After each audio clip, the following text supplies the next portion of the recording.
Good evening, and welcome to our extended news bulletin. Tonight, we bring you updates from around the globe, covering a range of significant events. Let's delve into the latest developments. Earthbeat, pulse of the planet. Secretary of State Antony Blinken stated that Israel has not informed the U.S. about the date of their planned invasion of Rafah. Blinken emphasized the Biden administration's concerns about Israel's ability to ensure the safety of civilians during any military operation. He mentioned that discussions between the U.S. and Israel on the Rafah issue will continue next week. Blinken expressed that he doesn't anticipate any immediate action regarding a possible Rafah operation before these talks. The U.S. is exploring alternatives with Israel to address the situation in Rafah without endangering innocent civilians. Despite ongoing ceasefire talks in Cairo, Israel continued bombing targets in Gaza, with Prime Minister Benjamin Netanyahu reiterating his commitment to destroying fighter groups. Palestinian groups are studying a new proposal for a temporary ceasefire put forward during talks involving U.S., Qatari, and Egyptian mediators. Germany defended itself at the International Court of Justice against Nicaragua's claim that it is providing Israel with weapons used in Gaza. Germany's representative emphasized that Israel's security is a fundamental aspect of German foreign policy due to historical reasons. Germany rejected Nicaragua's accusation, stating that the quality and purposes of the military supplies provided to Israel have been misrepresented. Nicaragua has taken Germany to the ICJ, seeking emergency measures to halt Berlin from supplying weapons to Israel, alleging a breach of the UN Genocide Convention. Nicaragua's lawyers criticized Germany for supplying weapons to Israel while simultaneously providing humanitarian aid to Palestinians. The U.S. military has transferred small arms and ammunition seized from Iranian forces to Ukraine. The transfer included over 5,000 Alaska 47s, machine guns, sniper rifles, RPG-7s, and more than 500,000 rounds of 7.62 mm ammunition. The weapons and ammunition were seized from 4 stateless vessels between May 2021 and February 2023, intended for transfer from Iran's Revolutionary Guards to Yemen's Houthi rebels. The U.S. government obtained ownership of these munitions in December 2023 through civil forfeiture claims. The Houthi rebels have been targeting vessels in the Red Sea and Gulf of Aden since November 2023, posing a significant international security challenge. Washington aims to counter Iran's support for armed groups, which it sees as destabilizing regional security. While this transfer aids Ukraine's defense against Russia's invasion, crucial artillery and air defense munitions are still needed, with Republican lawmakers delaying a $60 billion support package in Congress.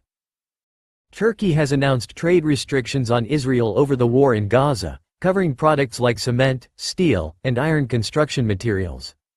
The decision comes after Israel blocked Turkey's attempt to airdrop aid to Gaza. The trade restrictions will remain until Israel declares an immediate ceasefire and allows uninterrupted humanitarian aid into Gaza.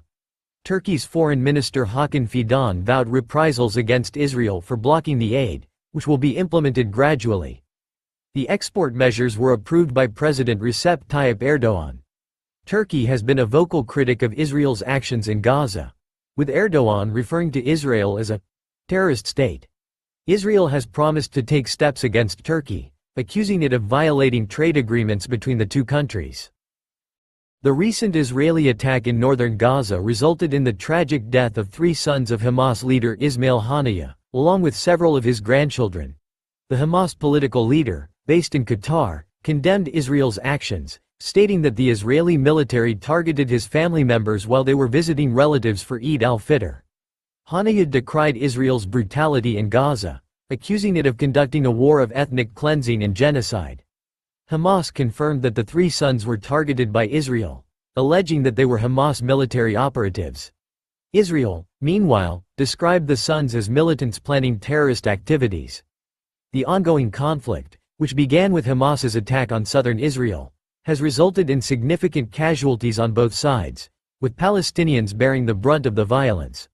The United States has called for a temporary ceasefire, urging Hamas to accept a proposal that includes increased humanitarian aid to Gaza and the release of Israeli captives. Despite the tragedy, Hamas maintains its position in ongoing ceasefire talks, vowing not to withdraw its demands. President Joe Biden has reaffirmed unwavering support for Israel amidst concerns over potential reprisals from Iran following an attack on senior Iranian figures. Biden emphasized the U.S. commitment to Israel's security, particularly in the face of threats from Iran and its proxies. The heightened tensions stem from Israel's attack on the Iranian consulate in Syria, which Iran perceives as an assault on its territory. While Iran has vowed retaliation, it remains unclear how it will manifest.